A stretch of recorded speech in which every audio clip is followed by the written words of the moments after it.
বিশেষ করে বিগত এক দশকের ভারতবর্ষে এইরকম একটা হাস্যকর শিশুসুলভ ধারণাকে খুব বেশি মাত্রায় পরিপোষণ করা হচ্ছে, অনেকটা সরকারি সাহায্যেও এবং অনেকটা ব্যক্তিগত স্তরের আবেগ, মানে নির্বোধ আবেগের ফলে নির্বোধ আবেগের জোরে।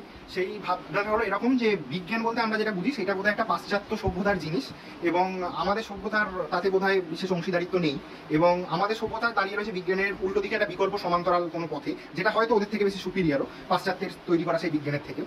এবং সেই চিরাচরিত ভারতীয় সনাতনী রীতির মধ্যে পড়ে আয়ুষ বা এরকম বৈদিক সভ্যতা ইত্যাদি ইত্যাদি ইত্যাদি কি না কি। আর বিজ্ঞান বোধহয় একটা পাশ্চাত্য সভ্যতা তৈরি করা একটা জিনিস এবং আমাদের ছোট দেখানোর একটা উপকরণ। কিন্তু এ ব্যাপারে আমাদের এই ক্লিয়ার কাট আইডিয়াটা যে কোনো, মানে কেউ যদি একটু হলেও নিজের মাথাটাকে কাজে লাগিয়ে স্কুল স্তরের শিক্ষাটাও যদি খুব অল্প হলেও মাথা খাটিয়ে একটু মস্তিষ্কটাকে সচল রেখে নিয়ে থাকে, তাহলে সে জানবে যে বিজ্ঞান একটা মানব জাতির সম্মিলিত সম্পদ। সেখানে শুধু আমাদের দেশ নয়, পাশ্চাত্য নয়, সেখানে পৃথিবীর সমস্ত জনগোষ্ঠী নিজেদের অবদান রয়েছে, এবং বিজ্ঞান সমস্ত ব্রহ্মাণ্ডের ভাষা, সেটা কোনো নির্দিষ্ট জায়গার ভাষা নয়।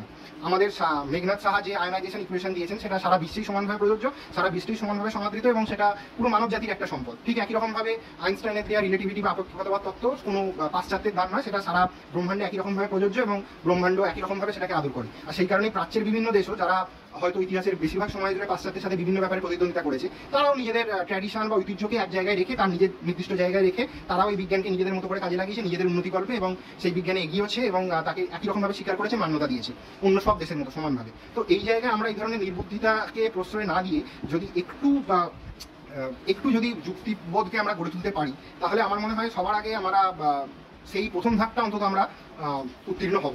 মানে 21 শতকে প্রবেশ করার ক্ষেত্রে বিজ্ঞান মনস্কতা গড়ে তুলতে আমাদের দেশে, যেটা আমাদের দেশের মৌলিক কর্তব্যের মধ্যেও রয়েছে অনুচ্ছেদ 51A-তে, যে আমরা এইচ ক্লজে, যে আমরা আমাদের এটা কর্তব্য হবে ভারতীয় হিসেবে দেশের মধ্যে বিজ্ঞান মনস্কতা তৈরি করা। যদিও সেই পুরো ক্লজ বা অনুচ্ছেদটাকেই জাস্ট নাম কাগজে কাগজে কলমে খাতায় কলমেতেই রয়েছে সীমাবদ্ধ আমাদের দেশে, এবং সেটাকে দিবারাত্র অপমান করার, সমস্ত হেয় করার, সেটাকে পা দিয়ে মারিয়ে যাওয়ার সমস্ত রকম কার্যকারণ করতে বাকি রাখে না আমাদের দেশবাসী, জনপ্রতিনিধি, সরকার।